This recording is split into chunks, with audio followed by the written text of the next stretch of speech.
अब हर आदमी पुतिन थोड़ी हो जाएगा। -13 डिग्री पे पानी में कूद जाता है अपनी इम्यूनिटी चेक करने के लिए। जेलेंस्की, कपिल शर्मा, इनको क्या पता राजनीति के बारे में? इनको लोगों ने चढ़ा दिया कि मर मर, चढ़ गए, पलट के देखे कोई है ही नहीं। सोचो, वॉर चल रहा है, पूरी दुनिया हमला करने की कह रही है उसके ऊपर, जिम में बैठा है। क्या डेडिकेशन उस आदमी को अपने आप को लेकर, उस पर्टिकुलर मोमेंट पे शांत होना। कहता हम तो जाएंगे, सबको लेके जाएंगे।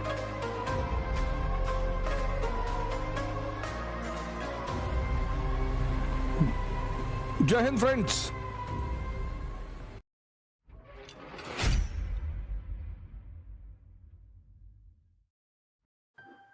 अब हर आदमी पुतिन थोड़ी हो जाएगा।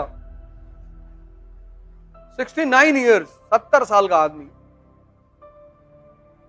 वॉर चल रहा है, जिम कर रहा बैठ। सोचो, वॉर चल रहा है, पूरी दुनिया हमला करने की कह रही है उसके ऊपर, जिम में बैठा है। क्या डेडिकेशन उस आदमी को अपने आप को लेकर।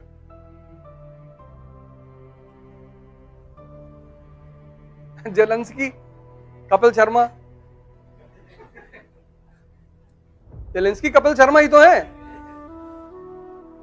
इनको क्या पता राजनीति के बारे में? इनको लोगों ने चढ़ा दिया कि मर मर, चढ़ गए, पलट के देखे कोई है ही नहीं। वो डेंजरस आदमी कहता हम तो जाएंगे, सबको लेके जाएंगे। 70 साल की उम्र में 4 घंटे जिम में,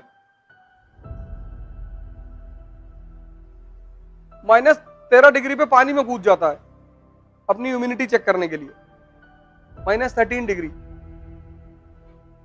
यहां इलेक्ट्रॉनिक चद्दर लगाई जाती है, फिर घर में हीटर रखा जाता है कि कहीं निकल ना ले बुढ़ाऊ। 55 में 70, -13 में कूद रहा है। 70 साल की उम्र, सुनता ही नहीं किसी की।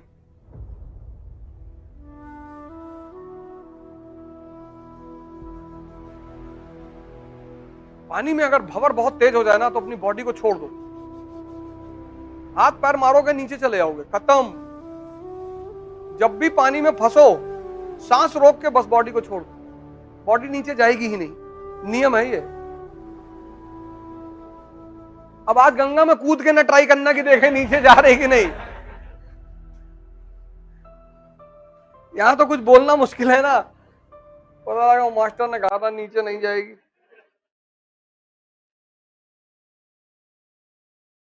जब तक तुम्हारी सांस रुकी रहेगी तब तक पानी के अंदर शरीर डूबेगी नहीं, ये नियम है। जब भी बहुत हलचल हो जाए पानी में ना, बस सांस रोक के छोड़ दो बॉडी। लेकिन उस वक्त हलचल में सांस रोकना वो मुश्किल हो जाता है।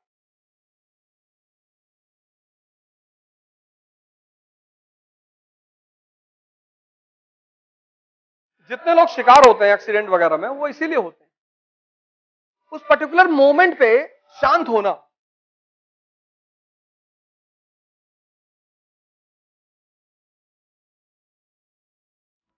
दिमाग वैसे ही नहीं शांत रहता, आंख बंद करके देखो, बड़ बड़ बड़ बड़ बड़ बड़ बड़ बड़ बोले जा रहा है। इसलिए तो मैं तुमसे कहता हूं कि तुम 40 घंटा आंख खोल करके बैठ सकते हो, 40 मिनट आंख बंद करके नहीं बैठ सकते। बैठने नहीं देगा तुमको ये। पता नहीं कहां कहां की बातें, कुछ ऐसे कैरेक्टर लाके फेंक देगा तुम्हारे सामने जिनसे तुम कभी मिले ही नहीं हो।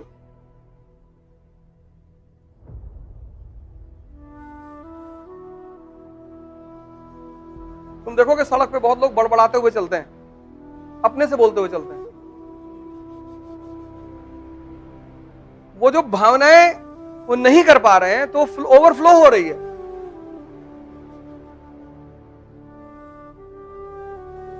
तो कुछ तो संयमित हैं, वो रोक ले जा रहे हैं, बड़बड़ा उनका भी मन रहा है लेकिन रोक ले रहे हैं। पर ऐसे आदमी को की नजर जब अगल बगल पड़ती है तो सीधा हो जाता है। सड़क पे चलते हुए मैंने लोगों को बड़बड़ाते हुए देखा है।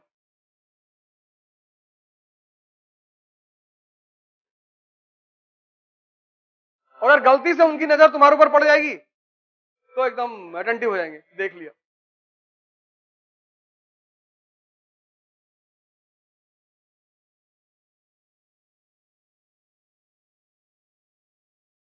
इसलिए मैं बार बार कहता हूं कि बुद्ध को और अंबेडकर को, दो आदमी को पढ़ना बहुत जरूरी, बहुत। किसी भी अंबेडकर को तुम दलित मत मानो, कोई फायदा नहीं है। अंबेडकर हर उस आदमी के लिए रास्ता है जो जिंदगी में फंस गया है।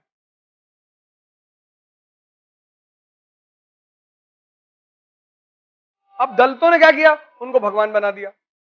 तो भगवान का मतलब यह कि जो वो कर रहे हैं वो भगवान थे, हम कर ही नहीं पाएंगे, बच गए दलित।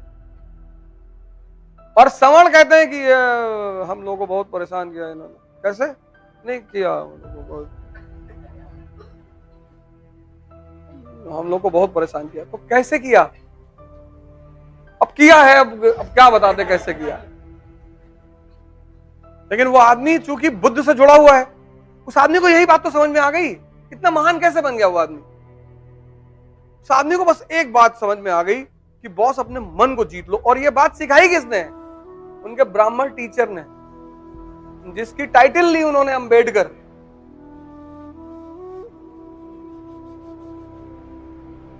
नहीं तो तुम्हें कोई गाली दे और तुम डेली क्लास जाकर बैठ सकते हो, कभी नहीं बैठोगे। लेकिन वो मास्टर जो पीछे बैठा हुआ था ना, वो बताता था कि कोई बात नहीं, कृष्ण को भी गाली पड़ती थी, कृष्ण को भी लड़कियां चढ़ाती थी। अगर तुम्हें कोई, जैसे तुम्हारे पास एक गुरु है और तुम फंसते हो और तुम उसके पास जाते हो और वो तुम्हें कोई एग्जाम्पल दे देता है, तुम्हें थोड़ी चिढ़ाया जा रहा है। कृष्ण, शेष, महेश, गणेश, दिनेश, ये सारे मिलकर अंतर गावे, महिमा गावे, और ताही अहीर की छोहरिया छछिया वर छाछ पे नाच नचावे। मतलब दुनिया को बनाने वाले जो भगवान है वो उस आदमी की महिमा गाते हैं, और उस आदमी को ये अहिर की लड़कियां कहती है इतना मक्खन देंगे, नाच के दिखाओ, और वो आदमी नाचता है।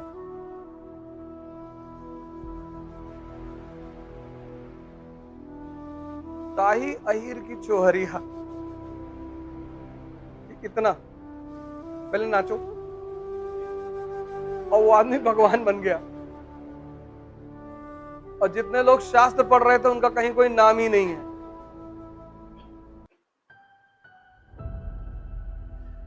जब तुम जीवन में फंसते हो ना, इसीलिए घर में माँ बाप, भाई बहन, कोई एक आदमी तुम्हारे पास ऐसा होना चाहिए कि जब भी तुम फंसो और तुम जाके उसको बोलो, यार क्लास में आज एक लड़का बदतमीजी कर दिया, कहा बहुत अच्छा, कुछ मत बोलना, तो कल जाके थैंक यू बोल देना। जब गर्दन काटनी है तो गाली देने की जरूरत क्या है, हाँ चले। तुमने दूसरे दिन आके उस लड़के को कह दिया कि थैंक यू यार, अच्छा किया तुमने मेरी बेइज्जती की। अब अगर तुम मन में उसके वेमनेस रखोगे, डेली नहीं पढ़ पाओगे क्लास में। डेली जैसे तुम्हारी नजर उस लड़के पड़ेगी, तैसे तुम्हारा 2 किलो खून जल जाएगा। एक आदमी अपनी लाइफ में पकड़ो, एक, कोई भी एक आदमी, चाहे तुम्हारी माँ है, चाहे पिताजी है, चाहे दोस्त, कोई दोस्त मिल जाए ऐसा जो तुमको चढ़ाता रहे हर जगह पे, फिर डरने की कोई बात, मार डालो।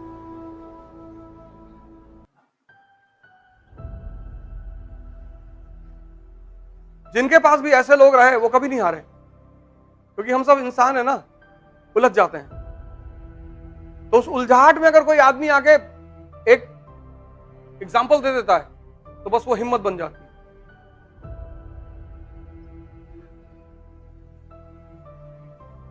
मैं गोवा गया, वहां पैराग्लाइडिंग होती है समंदर में, तो हम चले गए, हम करीब 12-13 लोग थे।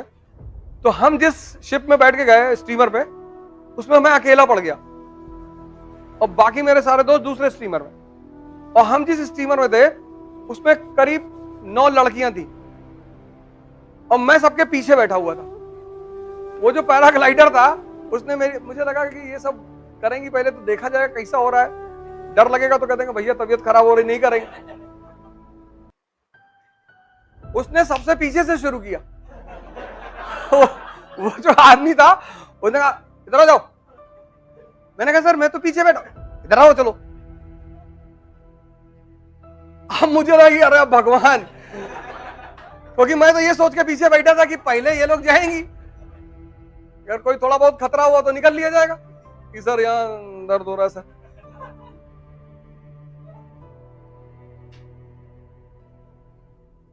अब भैया जब उसने पानी में उठाया ना, अरे भगवान, अब लड़कियों के सामने तुम रो भी नहीं सकते। एकदम ऐसे खड़ा हुआ था उसे, लेकिन हमको ही पता था कि अंदर हो क्या रहा है।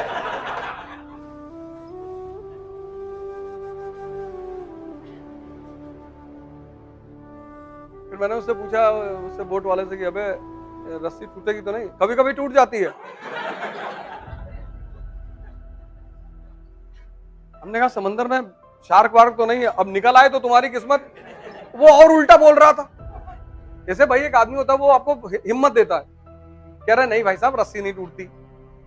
वो गोवा का आदमी थोड़ा रफ होता है, होते हैं रफ, वो ज्यादा बात नहीं करते। मैंने कहा भाई साहब वो शार्क वार्क तो नहीं आती? कहा तुम्हारी किस्मत होगी तो आ जाएगी।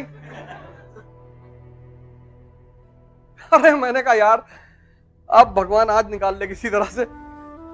और फिर पूरा हनुमान चालीसा पढ़ना शुरू किया। इसलिए तो कबीर ने कहा दुख में सुमरन सब करे, सुख में करे न कोई। और जो सुख में सुमरन करे तो दुख काहे को होए। जय हिंद।